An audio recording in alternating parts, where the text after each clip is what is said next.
Félagið hefur verið að breytast og eflast gríðarlega mikið síðustu svona 5-6 ár.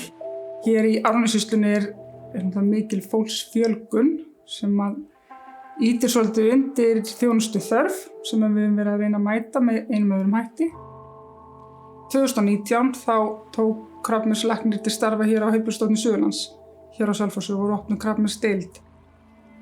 Það gaf náttúrulega þann möguleika að nú var fólk að fá bæði greiningu og meðferð hér á Heilbrigðisstofnuninni og við áttum okkur á því að fólk var síðan að sækja ráðgjöf, stuðning og endurhæfingu yfir heiðina sem okkur fannst ekki alveg vera nógu gott. Þannig að það var svona tækifæri til þess að efla starfsemina hér, bæði með því að auka aðgengið á okkur og eitt af því var að flytja okkur hér í húsnæði á Eyrarvegi 31.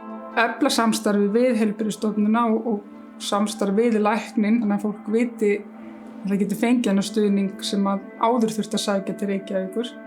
Já, ég hef umsjón með þessu endurhæfingarprogrammi sem við fórum á stað með í haust og þetta eru 8 vikna námskeið í senn. Þetta er mjög mikilvægt fyrir fólk bæði til þess að finna að fá stuðning og styrk í því sem að það þarf kannski að efla sig í líkamlegri færni, komast í hreyfingu aftur. Sumir einangrast, heima eru kannski einir eða einangrast eftir veikindi af því að þeir fara ekki eftir út á vinnumarkað, hafa ekki þetta vinnuumhverfi til að hverfa að. Þannig að félagslega er þetta gífurlega mikilvægt fyrir fólk að koma inn í hópinn, hafa þetta erindi að fara út og gera eitthvað skemmtilegt saman.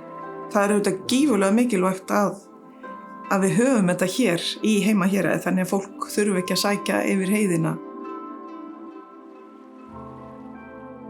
Tækifæri okkar að fá að vera gestgjafar styrkleikana.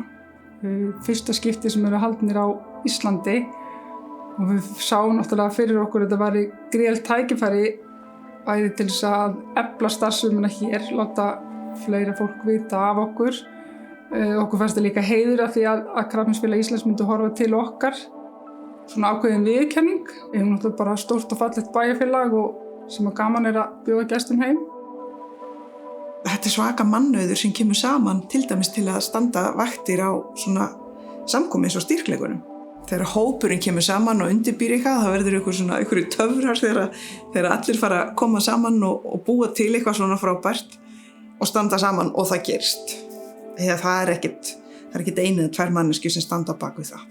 Það er hópurinn og þar vinnur félagið sterkt saman. Þar koma félagsmenn inn og sýna í verki hvers þeir eru megnugir.